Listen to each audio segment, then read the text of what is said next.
Hello, my name is Lowell, pronouns he, him, and this is a talk about Hearts of Wulin, which I've called Talking Hearts of Wulin.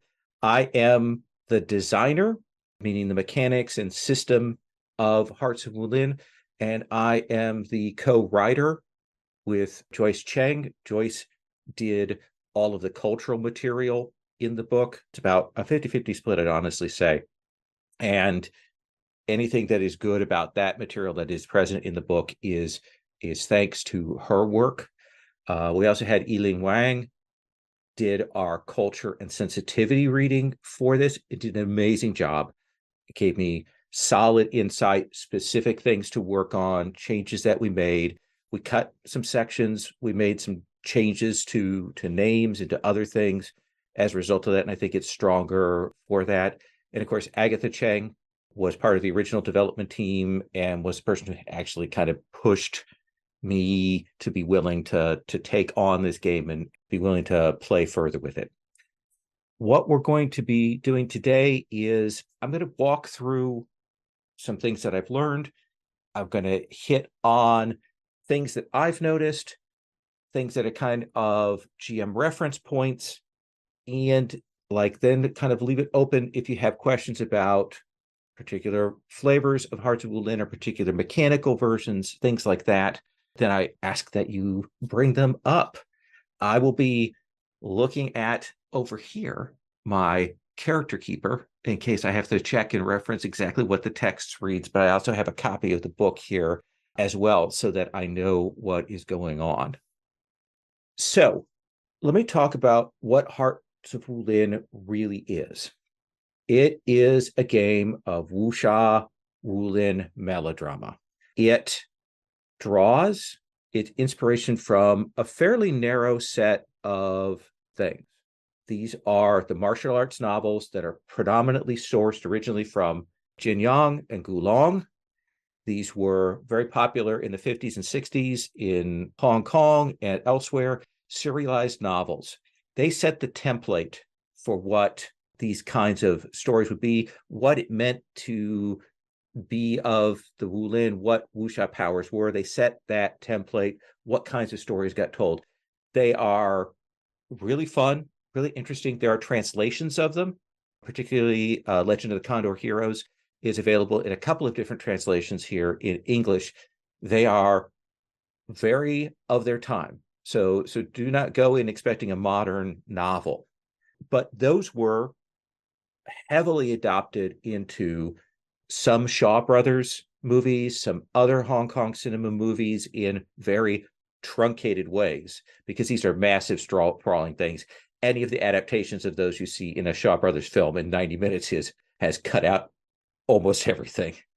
But then were adapted into long form TV series, 28, 30, 50 episodes of an hour each. Some of them are great.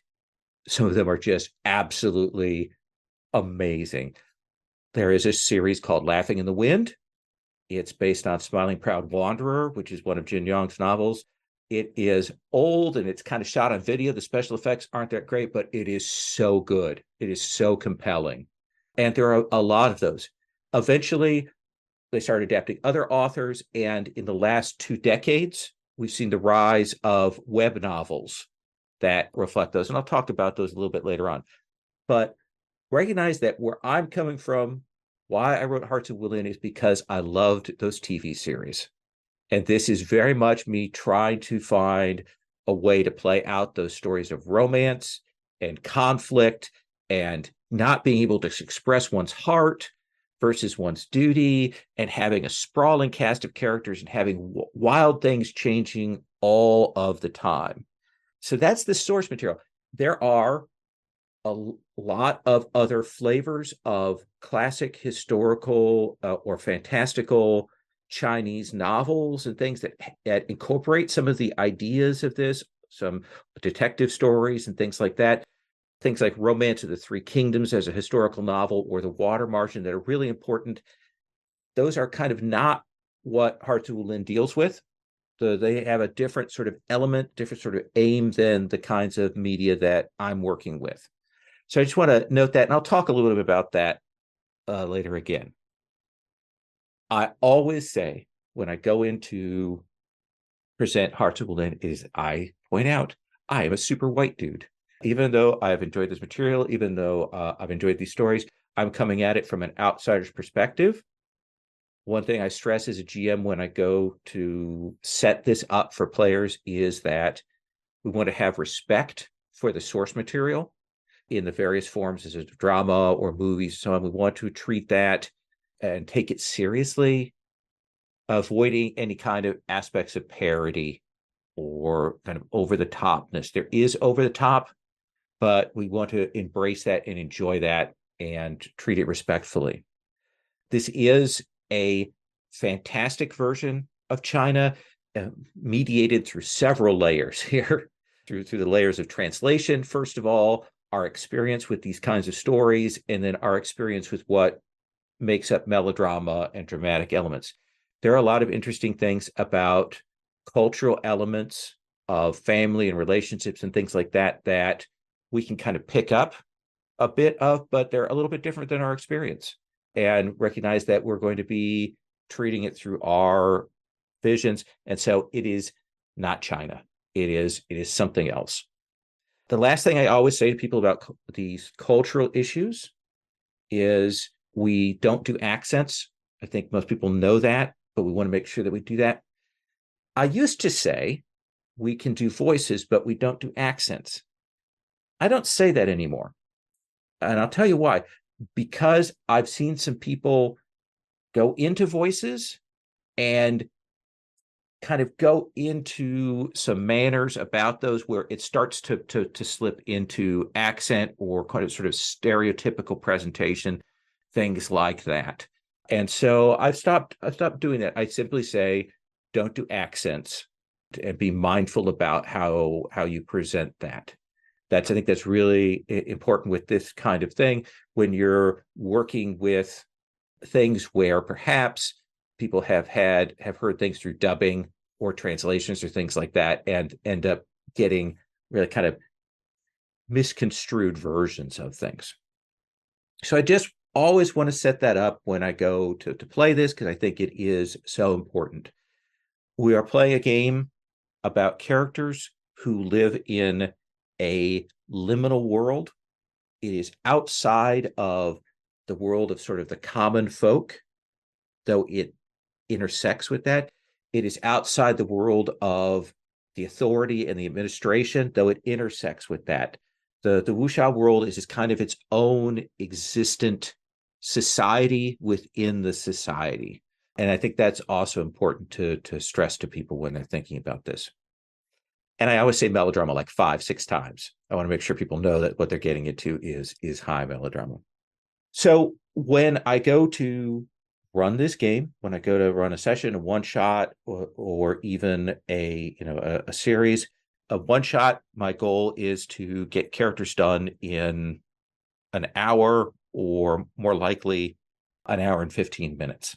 I've gotten good at that. I think if you're starting out, you probably should bank on about an hour and a half. That's just my sense of it, because there are some things that people have to engage with. One of the things is I discuss with people what playbooks they want and get that set. And then in the character keeper, I've got to walk through what people need to do. I let them go as they're creating. I'll explain what elements are, how they work as stats, and how that's different from standard PBTA.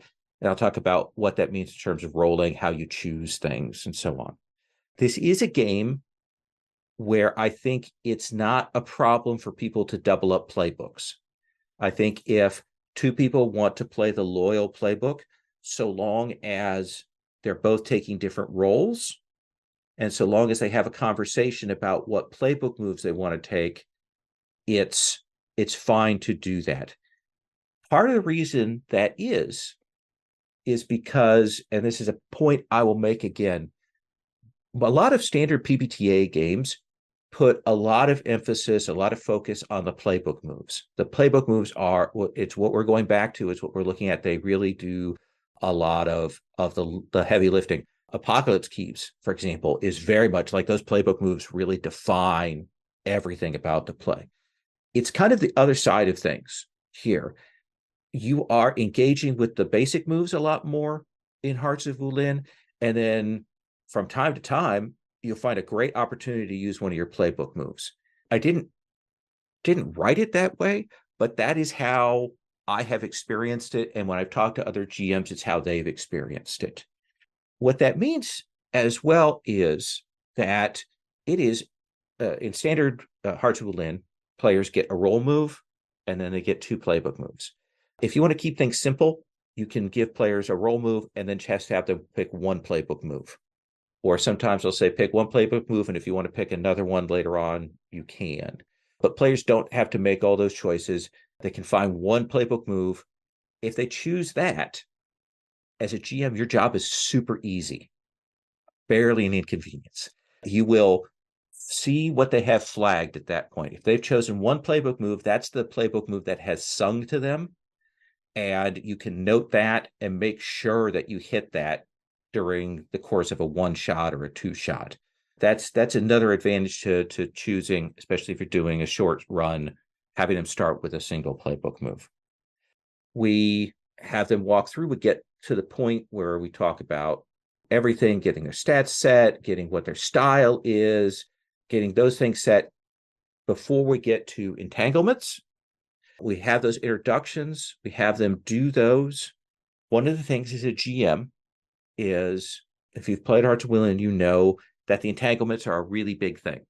And they set a lot of the stage. They do a lot of the heavy lifting. So it means when the players are introducing their characters, you're going to ask them questions because you want to draw out a little bit before they get to entanglements. You don't want to press them on specifics about what's the name of their family member, how many brothers or sisters do they have, those kinds of very concrete things that might be better served emerging in the entanglements phase. You want to ask them things about their characters' sort of general background, about their history, about how they feel, about what they look like. I've discovered that over time. Sometimes I would ask a question in that introduction phase that would lock something in such that it made the player have a harder time when we got to the entanglements. So that's a strategic thing to consider about what you're asking players about in that phase. So I think entanglements are great. I use them everywhere. I rewrote my changeling PBTA thing to have entanglements, and I've done it in a lot of games. I love them. I like them more than standard relationships, because while standard relationship questions about how do you relate to another PC are great, like Mass, that's super, does it really interesting. It establishes those connections. Entanglements do that, but also build the world and ask the players to define a portion of the world. And I think that's great. An entanglement is a relationship with one party, with one person, that is complicated or affected or impacted by a relationship with another person. It's important that when people make up entanglements, that they give us specific people. So don't say my sensei, don't say my faction, don't give us a person, give us a name, give us a character. Always important to do that.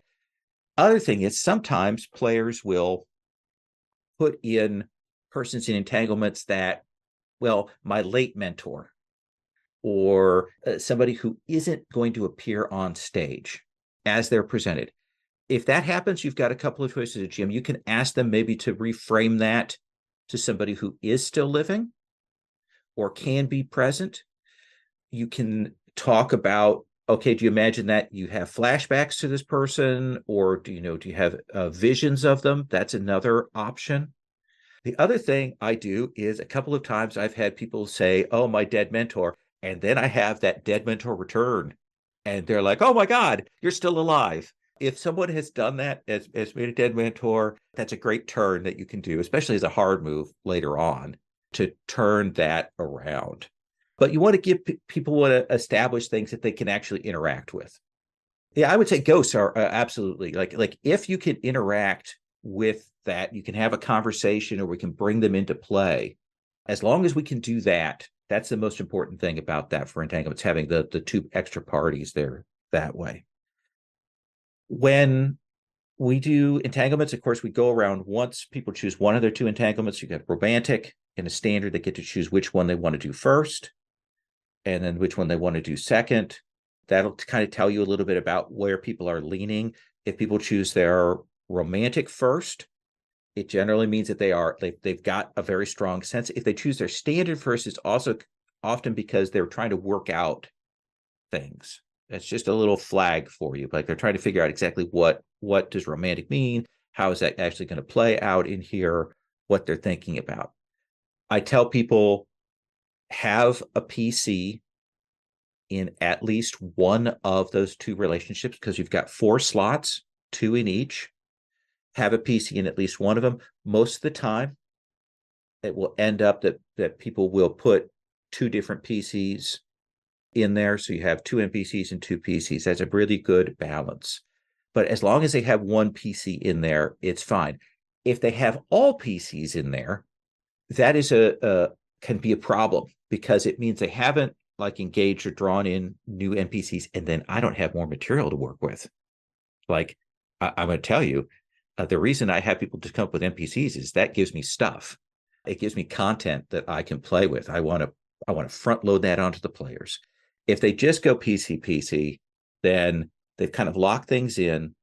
You want to see if they've got already two PCs in the first one and they go for that in the second one, maybe ask them to move to an NPC in that second one. The other thing is that does kind of lock down some other players' choices when you do that. So we want to keep that open. I know that entanglements are one of the more challenging things to manage as a GM. It's the place where you're doing the most juggling because as they're going through and writing those entanglements, you need to keep in your head what connections people have made, who the NPCs that they've established are, and if somebody is saying contradicts something or clashes with something that's already been established, you need to kind of keep an eye and ask for clarification or even ask for a shift in things if that does happen. You will have players who don't listen to other players. You will have those people. You need to get them to stop and go back. You need to say, oh, how does that fit in with what David's already established?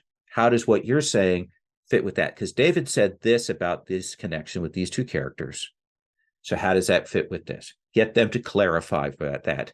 Don't say you misheard or anything like that. Just ask them for clarification. And I think people, if you play with somebody, that there are some players that is an issue. And it can be an issue for new players who are trying to think of their entanglements while people are introducing their entanglements.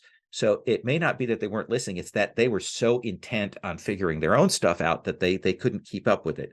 It is a cognitive issue, especially in a tight amount of time there. The other thing you want to make sure you're doing as a GM is when you go to a player and say, have you thought of entanglement? And they start to say, make sure that they get a chance to answer before another player says, oh, I have an idea. Try to make sure that player gets at least a chance to say what they're thinking or express some uncertainty about it. Give them a chance to do that before you let another player kind of step in there. That's a table management thing. And it's particularly important, I think, in that phase of the game. Romantic entanglements are a really important part in Hearts of Wulin, but they don't have to be passionate. They don't have to be sexual if players don't want that. We want to give players who are aromantic or ace a chance to feel comfortable about that. So one of the things I do say to people is romance can mean a simple crush. It can mean a strong passion. It can mean a feeling like I absolutely need to be this person's friend. Like those kinds of feelings of love and connection can be in there if people want to approach it that way. Some people aren't comfortable with romance in the game. And so we want to give them that opportunity to say no. Now, You may want to do a romance matrix on the lines and veils tab. That's one option. If somebody marks that they don't want any kind of romance, you might want to like message them or talk to them about what they do want out of the game in that case. Like if that's not a thing that they want, how can we shape that? How can we make it so their characters do have emotional connections and emotional stories? Some of your characters will have secret identities. This is a big ass problem in the entanglement phase. This is something that I've discovered is you need to be aware of. As soon as somebody says, well, I have this identity, but I'm also known as this, what you need to make sure is when they go to establish their entanglement, how do those people in the entanglement know them? Do they know them as you as the masked thief, or do they know your actual identity? Like you need to get that established, because otherwise you will get to playing and it will get confusing. It would get more confusing. Sorry, it's already confusing, but it's going to get more confusing.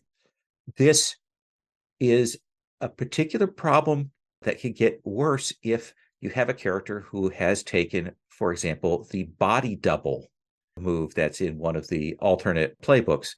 And I've seen a character with a secret identity and then a body double character, and those two characters in the same game, and trying to work out how people knew each other and what things. We got it, and it was wonderful, and it was kind of almost like noises off kind of farce at points, but it did require some management and being willing as a GM to stop and say, okay, like so what, who do they think you are right now?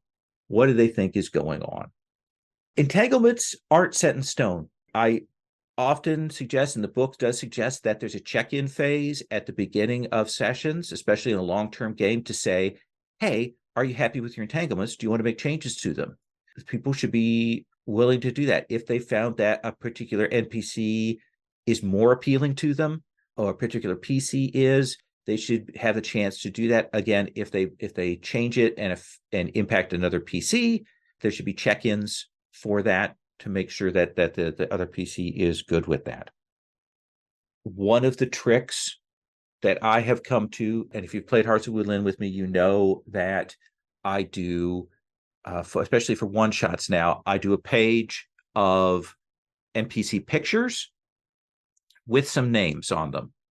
And that allows players, when they're thinking about entanglements, if they're like, oh, I want to have a beautiful older woman, they can go and look at the NPC tab, find a picture that represents that, and maybe go with that name or maybe change that name.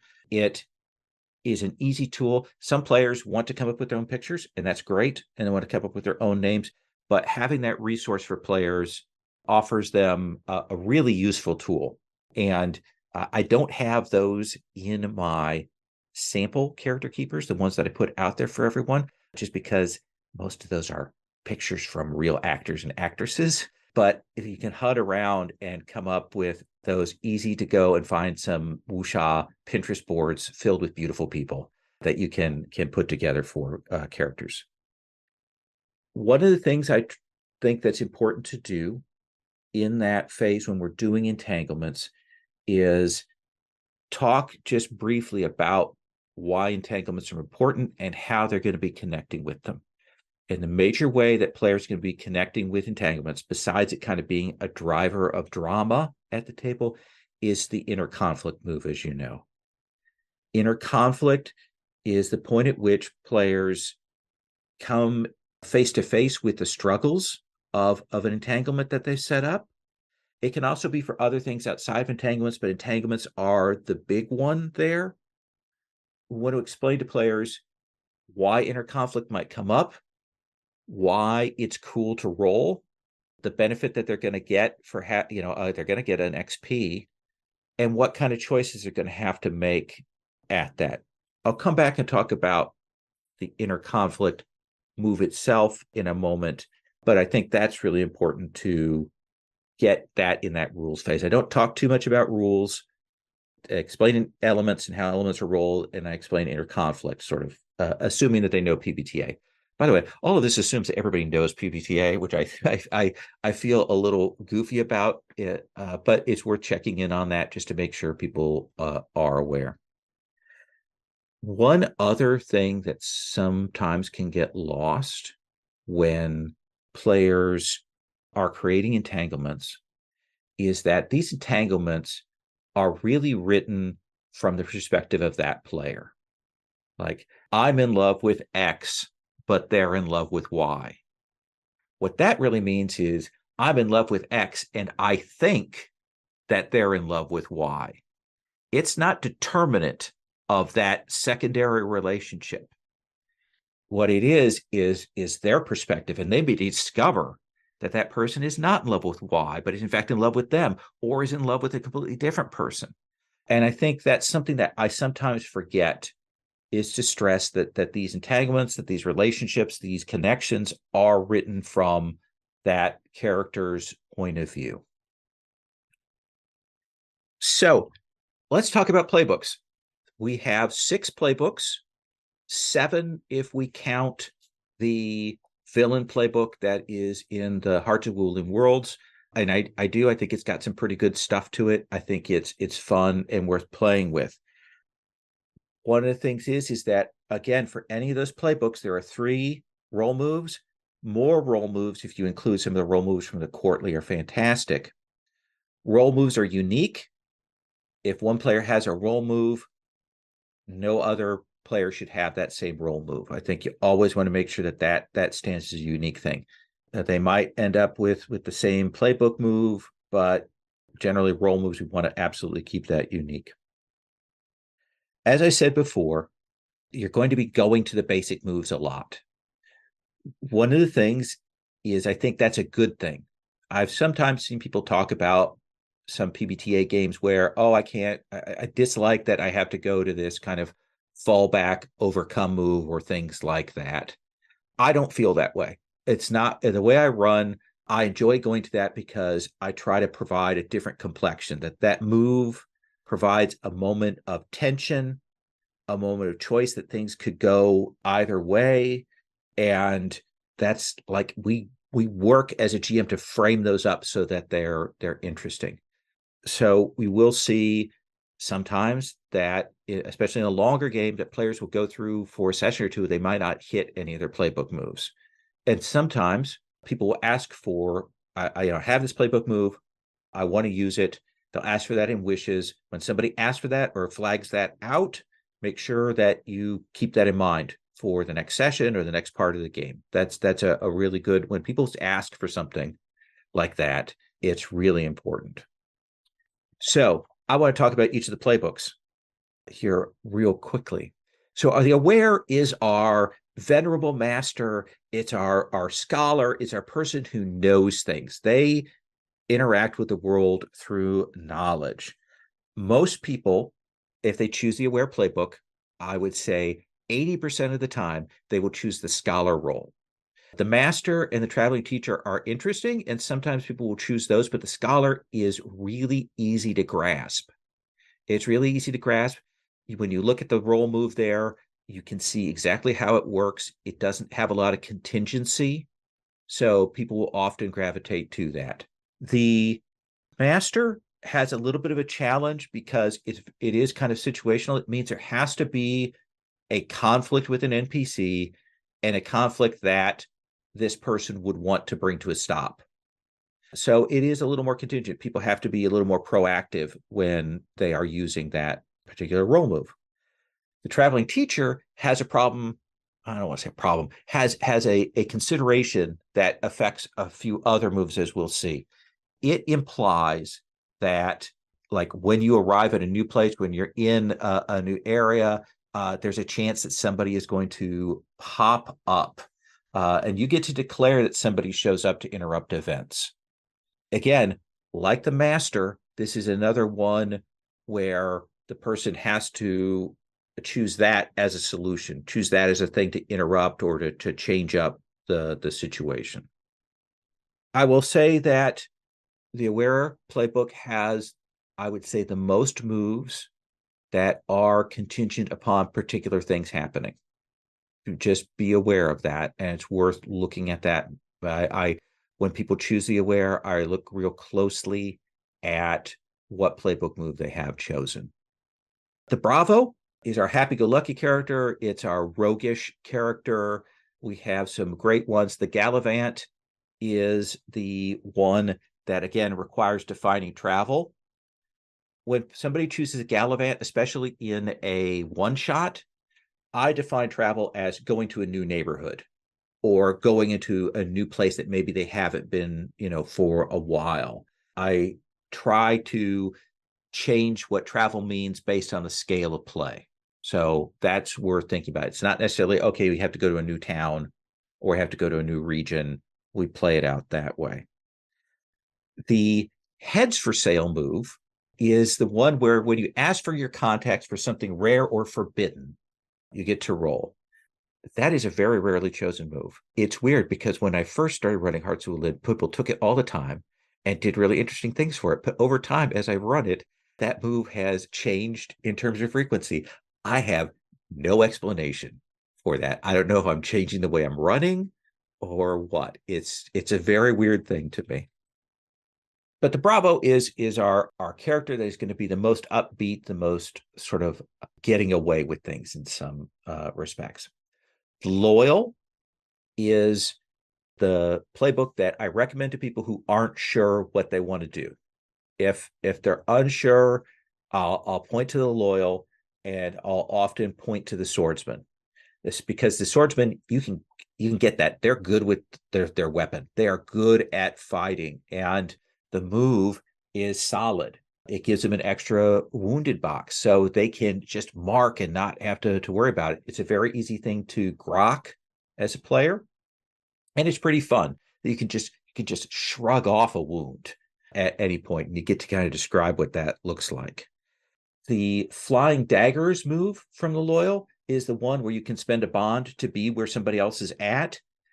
People will always take that. Like, that's a great move. It appears in a lot of other PBTA games, and it is always fun. It is always delicious. It's a good default if people ask, well, what should I take? I always suggest that one. The one that is kind of a real flag is the Lawless Kingdom move I've got there. And what that is people get a big benefit, a big bonus if they find out that someone has lied to them or broken a promise to them. That means that if somebody takes that move, you have to have somebody lie to them or break a promise to them. I mean, that's a flag, but people are asking for that, and you need to make sure you give that to them a couple of times. Like, that's the kind of person who I'm going to have their dead mentor come back and turn out to be the bad guy. That's just how that's going to work. The Outsider is our, I don't know, maybe Aragorn. I want to say he is our brooding lone wolf character, but not really a lone wolf, because even if they're a lone wolf, they still need to be connected to people. They still need to have that. Sometimes people will describe themselves as having been away for 7 years, and just coming back. Well, then, okay, how do you know these other people? Like, what do you remember about them? You need to get that out there. They may be isolated, but they still need to be connected to the world that we're building up here. Again, the Outsider is not just an outsider to normal society. It is an outsider to Wulin society. And that's actually the most important relationship, is that within the context of the Wulin factions, the societies, and so on, they stand apart and outside of it. The Trickster role move is the one that allows you to always use hearts and minds, even on people who would not normally be susceptible. What that move implies by its existence is that there are people who are not susceptible to hearts and minds. It means that there are going to be people who are of higher station, of higher mental fortitude, who may not be susceptible. And the Hearts and Minds move talks about this a little, but just remember that is a situation and is a thing that can be kind of a hard break. I know sometimes in PBTA, we don't want to declare that, no, you can't do that. That's one of those cases you can say no, but, or yes, but. Those are places for that. I would say that the Outsider has the most well-rounded of the playbook moves. Like they're a really good set of easy to get ones. The Student is another one that's pretty well-rounded. We've got Hopeful Apprentice, which is the move that battles someone above your scale. Like that's a very specific, very contingent one that essentially you're going to hold the line against somebody who's more powerful. It means that as a GM, you need to get that opportunity for them to stand in place to protect others. The face to fate move is a very mechanical move in there. I'll just point that out. That's one that you have to check in at start of session. I don't have a lot of start of session moves in Hearts of Wulin, but that is one to note if somebody's taken that role and taken that move. I'm not going to talk about the villain because the villain is just kind of interesting and cool. It's got some neat stuff in it. It's in that Hearts of Wulin Worlds book. It is one that I would recommend for people who've played Hearts of Wulin a couple of times.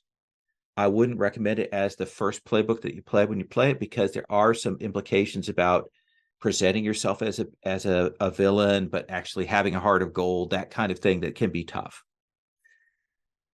But the other playbook is the unorthodox.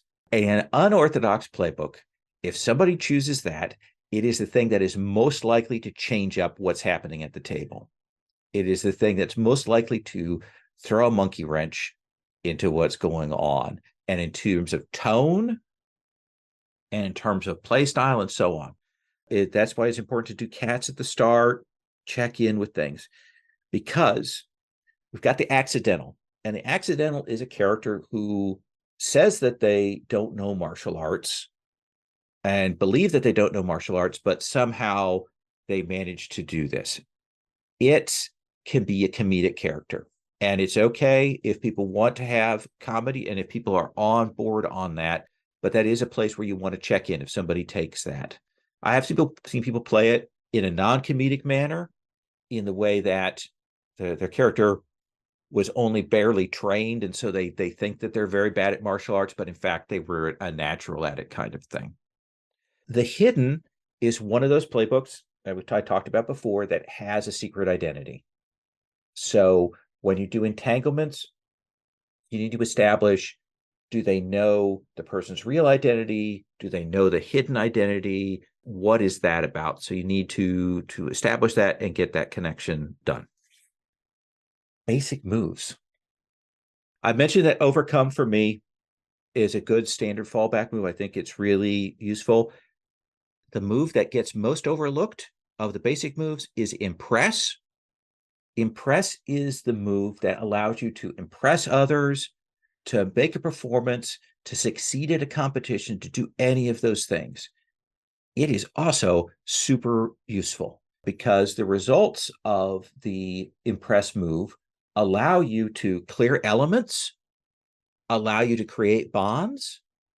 Your character has to put themselves out there and risk things and get out there and perform, but they can get a lot from that. So you want to consider that. I would say that it is the one that players go to the least. So let me talk about the worst written move of the basic moves. I'm going to admit this up freely and ahead of time. Comfort and support. Comfort and support, the intent of it is that you go and help someone and they get a +1 to their roll or they clear an element. So the way that it is written, on a hit, and the 7 to 9 hit, they can clear an element or they can give you a bond with them that you can then spend immediately to help them. And then on the 10 plus, you also get the choice of, do you clear an element or do you give them a bond with you that you can spend? Because the techniques of bond are, you can spend any bond that you have to help yourself, or you can spend a bond that you have with person X to give person X a +1. That's the structure that we've got that written. That sometimes gets bogged down in play. It sometimes is unclear. It sometimes gets lost. I get lost on it sometimes. If you're finding that that's the case, the way that I approach that is, when you do that, when you create, do that comfort and support, when you succeed on a hit, that person can write in a bond. and then that person can choose to spend it, to give themselves a +1 or not, or maybe they'll just sit on that bond. That's probably the easier way to approach it. And if I were going back to rewrite it, I would probably rewrite this that way. That's one of the changes that I would probably make. There's a certain amount in my head that I was like, well, obviously, because they have a bond with them, that's where the energy for the connection is coming from. And I got stuck in that. And I couldn't get out of that cycle when I went to writing it, even in multiple editions and versions of it. Hearts and Minds is an important move. The 7 to 9 result on it gives some interesting choices that the GM can apply. Like you can alienate, hesitate, overreact, reveal.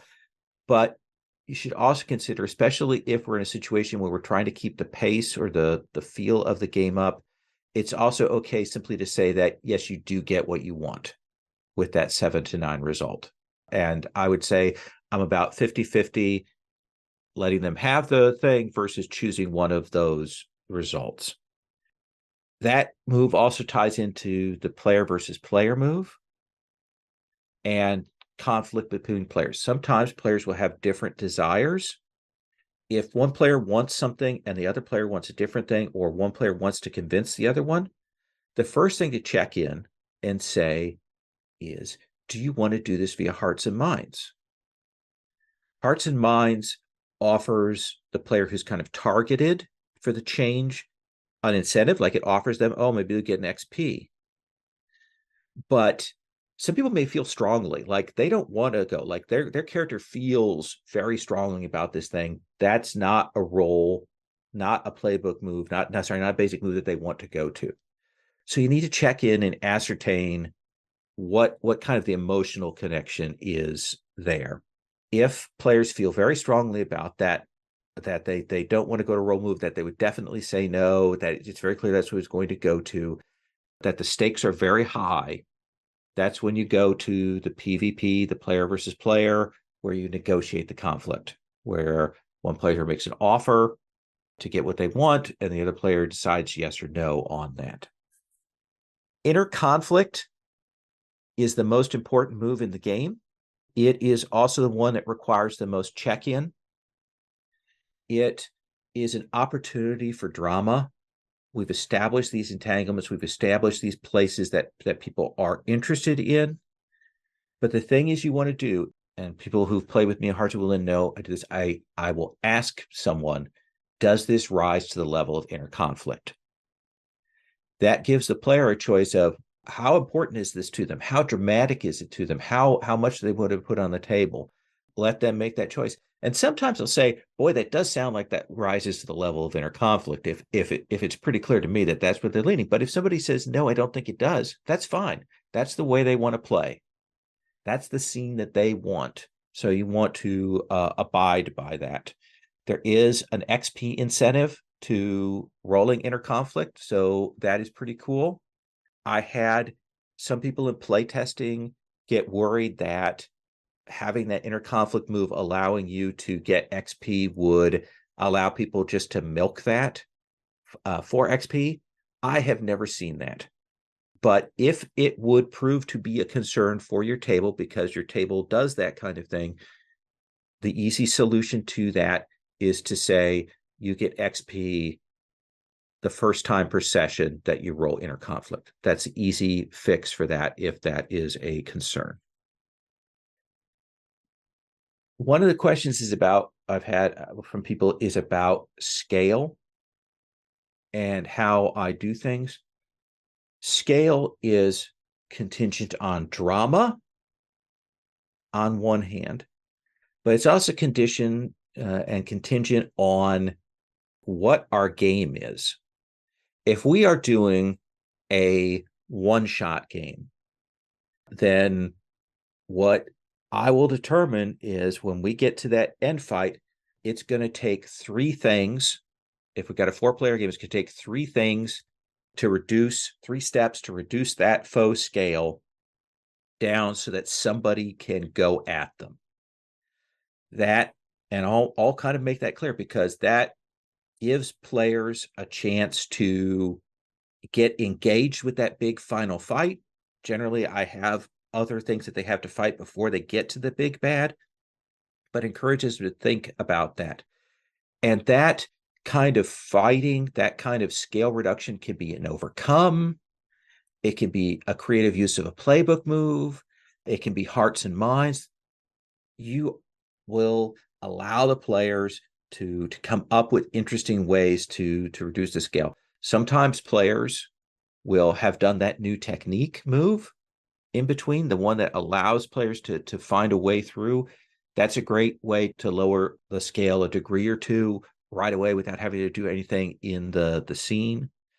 The thing I always stress is, let's say that people have spent the round and 3 players have gone through and have reduced this person's scale down so that the 4th person can make that strike. I stress, you have one shot at this. You have one moment. You need to do this, because if you don't do this, he is going to rise up. He's going to throw off whatever chains or whatever distraction you've put on him, and it's going to be bad.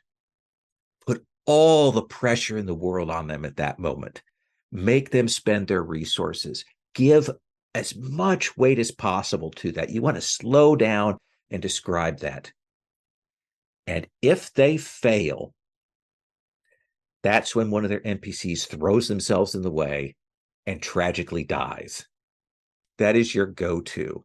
That is the price of failure in these games. Self-sacrifice is easy for heroes. Your own death is easy. NPCs, things they care about, if they have a strong sense of personal identity, maybe the loss of a limb, that's a classic from One-Armed Swordsman, things like that. Those are the costs of failure in those big fight duel segments. When the foes are of lower scale or their troops, that is the time when players go to fight troops and they win, or players go to fight somebody of a lower scale and they win. Let them milk that description. Let them tell me how awesome you are. Tell me what you do to absolutely devastate that. Let them go to town on it, because it is fun. It is fun to do that. Sometimes players will worry because they haven't seen a lot of wuxia films or they haven't seen a lot of martial arts films. I tell them, just describe a cool fight. Just describe like what you're doing that looks cool on screen. Have you seen John Wick? Have you seen any action TV show? Just go with that and celebrate that. And I do, because people come up with stuff that I would never have thought of, and I love it. So that's all really important to me. There are some other things to talk about.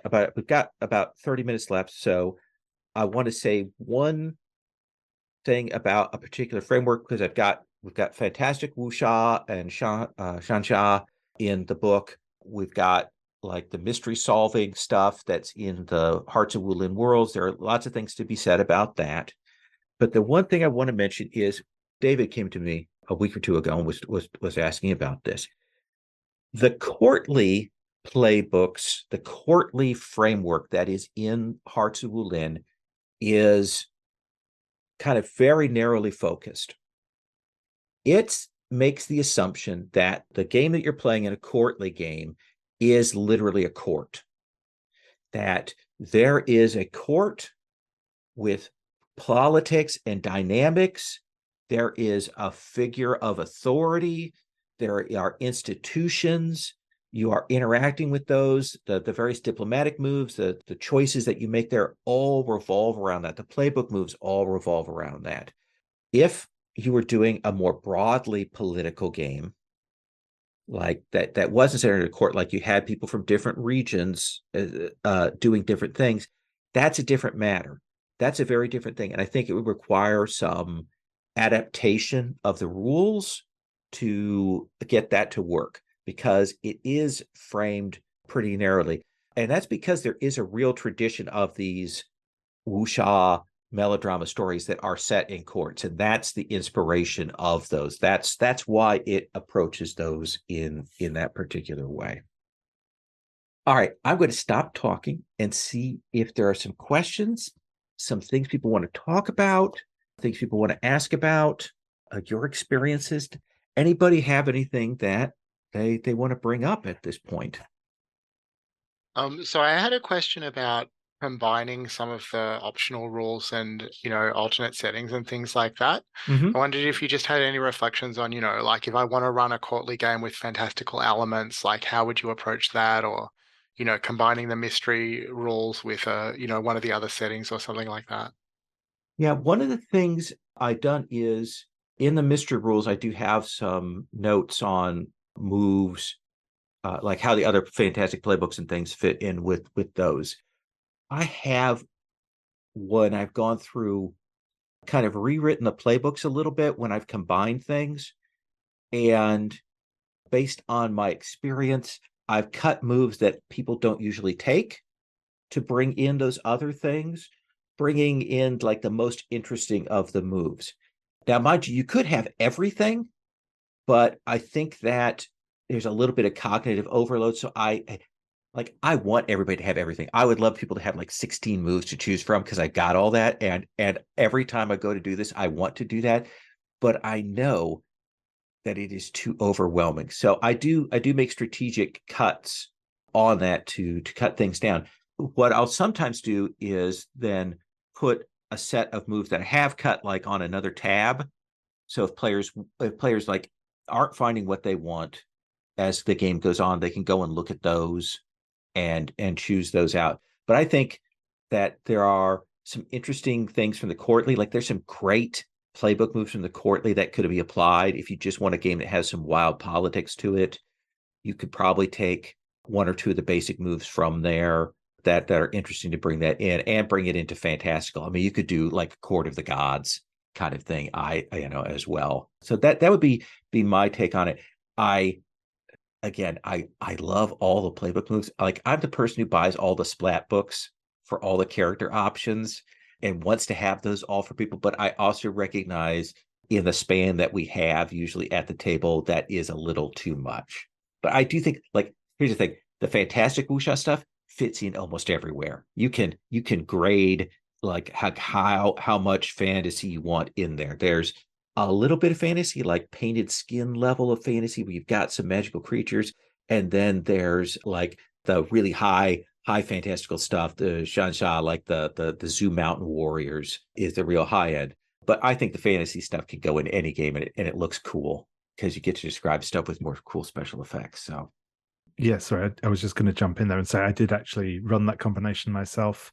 I used both the courtly and the supernatural playbook stuff in one game, and it actually worked out really well. I took a very similar approach to what Lowell just suggested. I basically looked through all of the basic playbook moves and tried to fit in both like one of the courtly moves, one of the supernatural moves for each playbook, and basically just took out the ones that seemed least appropriate for the style of game I was going for, and replaced those with the supernatural courtly varieties, and that seemed to work out quite nicely. It was a lot of fun, that game. It was kind of vaguely, I'm now going to completely forget the name of the series, but I was going for the sort of feel of the Netflix series with the Untamed.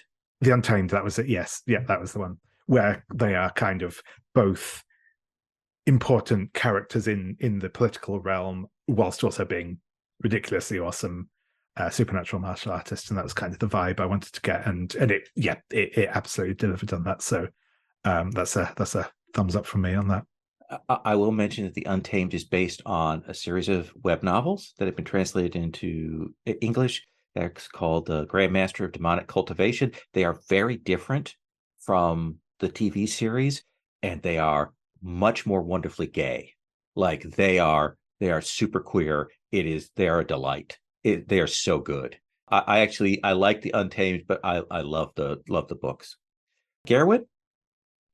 Going back to something you said right at the very start on Sure. not doing accents, how do you find a voice for an NPC? When you sit around a table in a traditional game, I would do mannerisms and things to try and actually allow people to identify which NPCs are talking and to give them a little bit of character. Is there any sort of advice or guidance you can give on that? Yeah, I think it's as you say, it's really challenging to do that in an online game. One of the things I definitely do is I try to do body posture with NPCs. A simple like gesture, a mannerism, leaning into the camera, leaning away from the camera, and go big to demonstrate that. Talking with their hands. You have to do bigger gestures for that.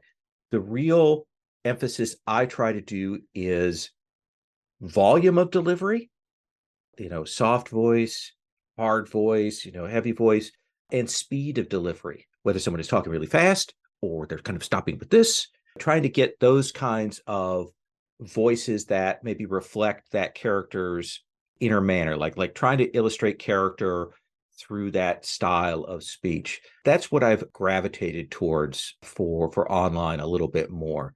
Like I'll head bob with particular characters. That's another one I can do. I think there's a set of gestures. We often don't, because we're online. We often forget that we can use the camera as a toolkit for that. But yeah, it does limit what we're doing when we're on this. But I think there are some bits like that you can use. Other questions? Oh yeah, dance is a duel in a courtly game. Yeah. One of the things that's a really good point is, while duels are structured as fighting conflicts, and there is a social duel move from the courtly, if there's a kind of a competition between you can use duel with different kind of stakes. You can do that as a battle between two characters. Jonathan? Thanks, Lowell. David mentioned in the chat earlier about custom moves. And I was curious, what are some of your favorite and other folks' favorite custom moves? I will say that I have custom moves as kind of a safety valve in the game if people aren't finding a playbook move that they want. But as a result of the fact that it takes 8 XP to get an advance, I don't see custom moves all that often. There are some examples in the book about those. I like custom moves when people choose them that allow them to just do something magnificently. Like they are an illustrious dancer, and because of that, they can do this extra thing. That's really important to me. Sometimes people will want custom moves that kind of make them bigger or badder on the battlefield, and those kind of aren't as interesting. One thing I've seen is somebody did it so that they could take on 2 different mobs of troops, and that's fine, but it also potentially takes some scene drama away from other players. If somebody is eating up all the bad guys, is taking care of all the bad guys, it can be a bad one. I like moves that combine a couple of things. Like I can't remember what it was, but I had one where they got a benefit, but then they could also ask or declare a particular study thing about, like, related to something. I can't remember what that was. Has anyone else seen any custom moves that struck you, David? Yeah, I was going to say again, same game I was just talking about, but I use them quite a lot because I was again playing in a supernatural based game where the assumption is they come in a bit more because you use them for kind of building up people's specific cool things that they can do outside the norm. So I had some quite fun ones in that. Well, I'm thinking of one off the top of my head where somebody had the power to like control spiders as their thing. So it was kind of like, yeah, you can get like your spiders to do stuff for you, and you can like specifically do these certain things and make a roll. And one of the sort of the consequences of like if you get a mixed success or a fail on the roll is that like people are just really freaked out and they think you're evil because you're controlling spiders. It's it's that sort of idea. But yeah, I felt like the guidance in the book on creating the custom moves specifically for like the supernatural playbook I found really, really useful. And I thought just like for not just for the game itself, but like as in terms of like PBTA discussion on custom moves, I thought the stuff in there was really excellent. Oh. So yeah. And David, you had? Yeah. So this is a little bit of an outlier, but it's over a year ago I ran a short series where it was a like a cyberpunk hack of Hearts of Wulin based off of kind of like cyberpunk anime, things like Psychopaths and Ergo Proxy and things like that, Ghost in the Shell. And one of the playbooks was you could play as a rogue AI. You were an artificial intelligence that achieved some kind of self-awareness. And one of the moves you could take as part of that was when your body dies, like when you are destroyed, when your character is dead, your consciousness gets automatically re-uploaded to a cloud and stuck into a different body, and you just come back. But when you do that, you roll, and on a mixed success, 7 to 9, some part of the file gets corrupted along the way. Oh, I like that. And you come back with a slightly different personality, and the way that's mechanically reflected is you change your style element. So you have to like choose where you want to put your numbers for your elements to reflect the fact that your style element may be changing over the course of the game. Oh, that's great. I love that. I will say, this is one of the things I love about David's Cyberpunk hack that he did is it's a very different Cyberpunk PBTA reskin of Hearts of Wulin than the one that we have in Hearts of Wulin Worlds. Like Hearts of Wulin Worlds is very much about sort of virtual gladiators and things like that, but yours takes a more anime cyberpunk take on it, and I really, really love that. It's really sharp. Gerwin? The only time I've really done custom moves, the standard scenario I do when I run it for a new group is the fighting over the possession of a deceased master's sword. And I normally give the sword additional options that they can use when fighting mooks and fighting troops and other things. But beyond that, I've not really done much when it comes to the custom moves itself. But actually making the sword itself, rather than just saying +1 scale, which is a standard thing, actually giving it something that makes it that little bit different, and that the player who holds it can actually do something just a little bit different. I've done it several times over the past where you can basically the sword cuts through anything, so you can do collateral damage while you're actually fighting in the same sort of manner as the unorthodox and things like that. And just when you engage in fights, everyone knows it's there and it draws trouble to yourself. So you can automatically get a mixed success if you fail. But troubles come in because people know that the actual blade is there and people will come looking for it. Very nice. I do want to say one thing more before I realized I hadn't covered that before I asked for more questions. The study move is a place where people who play classic PBTA can get hung up because people are looking for lists of questions, and it's a move that opens up the possibilities. While it does open things up for players, you can get people who will freeze on that. So recognize that that's a thing that can happen and that you want to help them.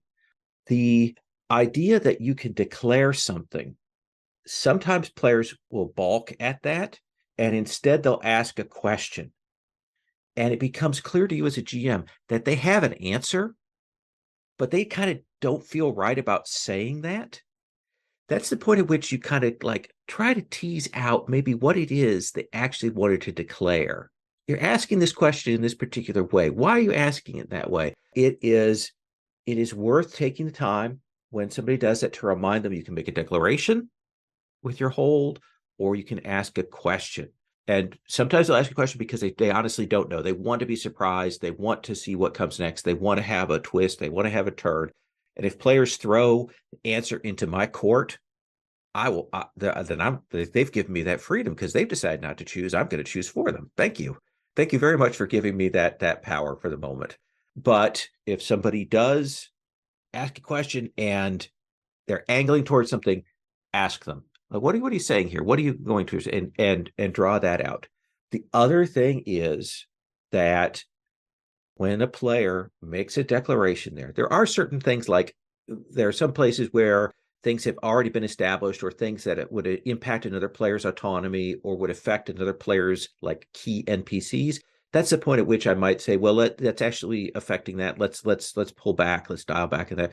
But generally, when people make declarations, those stand as a GM, and that can be a challenge because as a GM, you've got to be brave to be willing to run with what the players have thrown out there for you. But it can be really cool.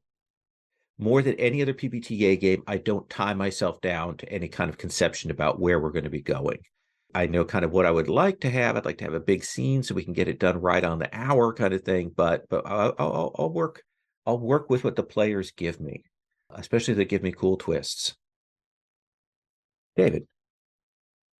Yeah, I just had one quick question about if you could speak at all about how using pre-made NPCs as part of the setup might look. So, like in a one shot, for example, I could see a scenario where you say, okay, this is your setup. Here's an important NPC. Here's an important NPC. They're on the NPCs tab to start with. That's kind of where you're at. I know that with the Silkpunk setting, you have a royal house kind of already set up where you have kind of like an emperor, and these are his wives that he has had, and these are his two heirs to the throne, and they spend a good deal of time setting things up. And I was curious if you could speak as to how to do that in a way that doesn't really step on people's toes if they have their own ideas for world building or how they'd like things to look. I think having a mix of characters that are identified by a name and role with characters that you maybe just have a name for that you can run with is the best way to do that. For example, when I do the various Nameless Secrets games, I will have the NPCs names, and then I'll have just like a very basic description, like Drunken Master or Sensei of or Master of this school, just enough to kind of give us, okay, we know what their role is, but we don't know much more than that. Maybe we know that they're daughter of this other character. I think you can establish some frameworks there that still allow open approaches. And to screen share briefly here. So like for the various wedding scenarios that I do, that first row, I have their names, and then I have just a note on who they are. And then the rest is names and relationships that people can fill in. I think if you want to have some signpost characters like to build around, I would say between 4 to 8. Like 4 to 8 is about how many you would want to have with like real concrete signposts, because that's about how many people can grasp, like when they're kind of looking through, and then have some NPCs that are more open. If I'm going to be really concrete about that's how I would approach that. Anything else? Any other thoughts, questions? Gerwin? One of the issues I had initially with the game when I started running, during setup, you get an awful lot of NPCs to try and keep track of. Mm-hmm. Trying to actually generate relationship charts can be incredibly, well, let's just put it this way, spider web has nothing on it. Mm-hmm. One of the things I tried to do initially was to limit the NPCs to the ones that they set up from the factions, but then have them come in for the entanglements. Is there a better workaround than that, or is there? I have found, and again, I go back to this, having a page with pictures and names and offering it up to players as a choice. Like if you want to use those NPCs, if you want to find one on there that will fit for that. I found that once somebody has established an NPC, as we do the go-arounds, and I don't do a process of establishing characters and factions early on. We're only establishing NPCs in those two entanglement phases, the romantic and the standard. I found that once a person has like established and gone, okay, well, I want Captain Feng to be my romantic interest, and we stop and we signpost that, we've marked that in, is other players will then, as they're coming around to their entanglements, look and say, oh, I could probably work Captain Feng into mine. I think there's a natural gravity that occurs once people have established some, and it does create a tighter bundle of NPCs, and B, a tighter set of relationships. That's the technique that has worked best for me. I think it's subtle, but it just over time I've noticed that does occur, because I had that problem early on. Like we used to have 3 entanglements in the entanglement phase, And then it was pointed out to me at Origins, we could probably just do with 2 by a good person. I think having those pictures, being willing to do that online, if I am playing a game face to face, I have a set of cards that I've printed out with pictures and names on them. And then we've got those out on the table, and we can put them out in the middle once somebody has chosen somebody. And that also creates that kind of gravity. And I will also say, if somebody goes, oh, and this, maybe I want to be, I'm in love with this person, that's the point at which I go, well, Captain Fang is pretty good looking. He is pretty hot. Maybe you can include him as a love interest. That's my job during entanglements, is to kind of try to slide into their DMs to get these relationships and hookups going. I want to thank you all for coming and listening to me babble about a game I wrote. It is a game I still love. There's, at some point in the future, when I get Hearts of Wulin back in my hands, I hope to do some other material for it and come up with some other ideas and things. Certainly, I would like to find somebody with a background in Japanese history from Japan or so on to do a good fantasy samurai version of it. I think that could be really wonderful. I think there's a lot of places to explore more. So thank all of you for coming and doing this. And I am going to stop the recording.